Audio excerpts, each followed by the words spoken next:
तो मेरे छोटे भाइयों बहनों, कल वाली वीडियो का टॉपिक याद है ना? कल हमने कौन सी वीडियो करी थी कि ऑस्मोसिस के अंदर ही हमने करे थे ना कि डिफरेंट डिफरेंट क्या सेल श्रिंक होती है ना? पहला हमने क्या करा था? एग श्रिंक वाला, है ना? सेकंड हमने क्या करा था?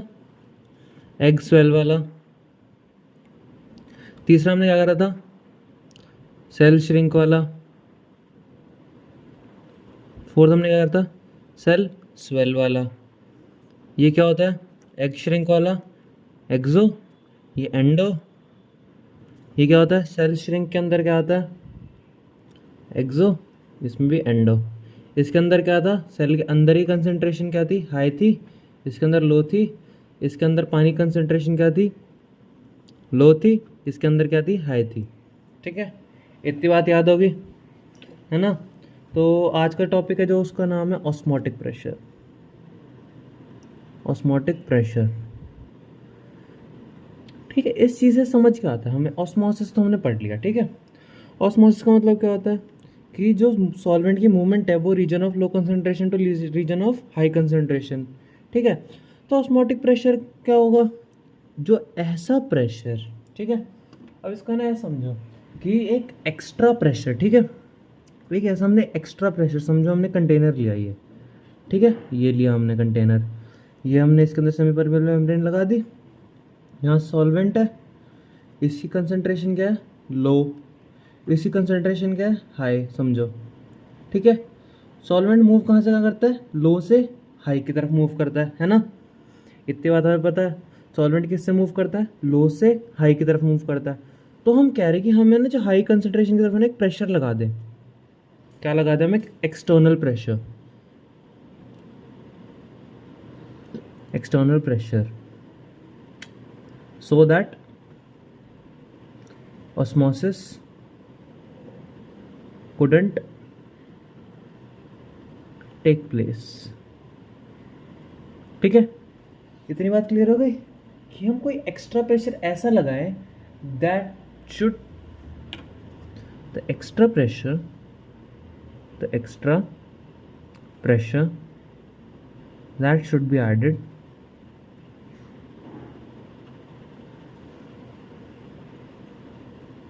which causes osmosis to stop, ठीक है। इतनी बात क्लियर हो गई कि हम कोई ऐसा प्रेशर लगाए रीजन ऑफ कौन सी कंसंट्रेशन पे? हाई कंसंट्रेशन पे, जिससे कि ऑस्मोसिस की वजह स्टॉप हो जाए, ठीक है। उस प्रेशर को हम क्या कहते हैं? ऑस्मोटिक प्रेशर कहते हैं। एक बार फिर सुन लो। एक हमने समझ लिया, एक रीजन ऑफ लो कंसंट्रेशन है, ये रीजन ऑफ हाई कंसंट्रेशन है। सॉल्वेंट कहाँ से कहाँ मूव करता है? रीजन ऑफ लो से हाई की तरफ मूव करता है ना? तो हमने क्या करा कि हमने एक एक्स्ट्रा प्रेशर कहाँ लगा दिया? रीजन ऑफ हाई कंसंट्रेशन के ऊपर। समझो ये है रीजन ऑफ लो कंसंट्रेशन, ये हाई कंसंट्रेशन, ठीक है। मैंने ये वाली कंसंट्रेशन के ऊपर क्या करा? प्रेशर लगा दिया, ठीक है। एक्स्ट्रा प्रेशर लगा दिया इसको दबाने के लिए, ठीक है। तो क्या होगा? ऑस्मोसिस क्या होगी? रिवर्स हो जाएगी, ठीक है। मतलब कि ऑस्मोसिस जब स्टॉप हो गई ना, मतलब रिवर्स में तो आर आ गया, पर अगर ऑस्मोसिस स्टॉप हो गई ना तो उसको हम कहेंगे ऑस्मोटिक प्रेशर। और ये कौन सा प्रेशर होता है? एक्सटर्नल प्रेशर होता है, ठीक है। ये बात समझ आ गई? तो हम थोड़ा सा एक बार फॉर्मूला देख लेते हैं इसका, ठीक है। तो अगर हम ऑस्मोटिक प्रेशर देखते हैं ना, तो उसको हम प्रेशर को हम किससे लिखते हैं? इसमें पाई से। पाई डायरेक्टली प्रोपोर्शनल किसके होता है? कंसंट्रेशन के, ठीक है। और पाई डायरेक्टली प्रोपोर्शनल किसके होता है? टेम्परेचर के भी होता है, ठीक है। जितना टेम्परेचर होगा उतना ही होगा, ठीक है। तो पाई डायरेक्टली प्रोपोर्शनल किसका? सी टी के, ठीक है। ये क्या है? टेम्परेचर। ये क्या है? कंसंट्रेशन। और कंसंट्रेशन हमें पता है क्या होता है? बोलो बोलो। कंसंट्रेशन होता है हमारे पास 1/वॉल्यूम, ठीक है। एक मिनट होगा। कंसंट्रेशन जो होता है ना वो हमारे पास होता है 1/वॉल्यूम, नहीं, नंबर ऑफ मोल्स। हाँ, तो हम कहाँ पे थे? जो कंसंट्रेशन होती है वो क्या होता है? कंसंट्रेशन इज इक्वल्स टू क्या होता है? नंबर ऑफ मोल्स, मतलब कि क्या होगा? Quantity upon which is dissolve in it, in which it is dissolve, in which it is dissolve, ठीक है। इतनी बात क्लियर हो गई हमारी। कंसंट्रेशन का मतलब क्या हो गया? नंबर ऑफ मोल्स अपॉन में क्या होगा हमारे पास, वॉल्यूम। ठीक है, या कंसंट्रेशन ले सकते हैं, अगर हम कंसंट्रेशन डायरेक्ट दे रखे हो प्रॉब्लम नहीं होगा इसमें। ठीक है, तो पाई डायरेक्टली प्रोपोर्शनल किसका होगा, एन अपॉन वी टी। ठीक है, पाई वी डायरेक्टली प्रोपोर्शनल किसका, एन टी के।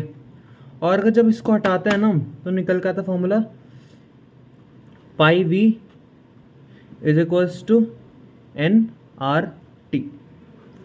ठीक है, क्या निकल के आता है, एन आर टी। ठीक है, हमारे पास फॉर्मूला क्या आया, pi is equals to pi V is equals to n R T. ठीक है, पाई हमारे पास क्या हो गया, प्रेशर। ये क्या होगा हमारे पास, नंबर ऑफ मोल्स। ये क्या हमारे पास, टेम्परेचर। ठीक है, ये हमारे पास क्या हो गया, वॉल्यूम।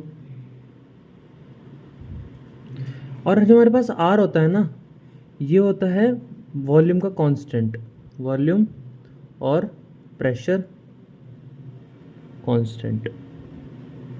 ठीक है,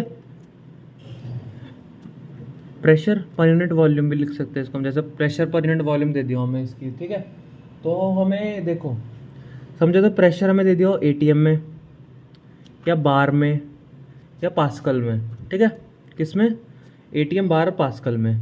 और हमें क्या दे दिया हो, वॉल्यूम दे दिया हमें लीटर्स में और किस में दे दियो, मीटर क्यूब में। मीटर क्यूब माने लीटर का जो होता है ना थ्राइस टाइम पे, मतलब वॉल्यूम ऑफ लीटर।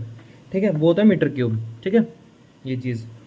तो क्या होगा, इनकी वैल्यू आएगी 0.0821 एटीएम लीटर इनवर्स। ठीक है, 0.0831 बार लीटर इनवर्स और 0.8.314 ये किसका आएगी, पास्कल की वैल्यूज आएगी। ठीक है, पास्कल लीटर इनवर्स। ठीक है, ये होती है वैल्यूज इसकी। ठीक है, और मैंने शुरू में याद है टेबल पढ़ा था, 1 ATM is equals to 1.01325 bar is equals to 10⁵ pascal is equals to 760 mm is equals to 76 centimetre. ये बात याद होगी, है ना। तो इस चीज़ में यही है। ठीक है, ये है ऑस्मोटिक प्रेशर पूरा। ठीक है, अब इस ऑस्मोटिक प्रेशर को देखो, समझो क्या है ऑस्मोटिक प्रेशर। होता क्या है, जो एक्सेस प्रेशर होता है जो हमें लगाना पड़ता है ना, ऑस्मोटिक प्रेशर वो एक्सेस प्रेशर है जिसको हमें लगाना पड़ता है। समझो, हमें किसी चीज़ को फोर्स करना पड़ता है कि वो रुक जाए, स्टॉप हो जाए। ठीक है, तो अब इसके अंदर एक कंसेप्ट आता है आरओ का, फिर उसके बाद इसके न्यूमेरिकल्स कर लेंगे आरओ का।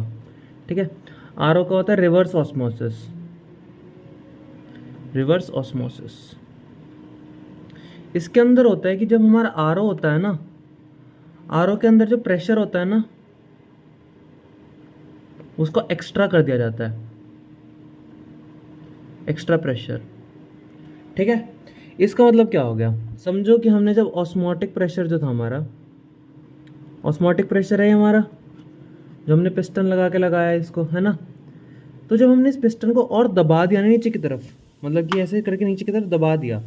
ठीक है, जो प्रेशर मतलब कि जो पहले जो चीज़ थी ना, इफ ऑस्मोसिस स्टॉप्स,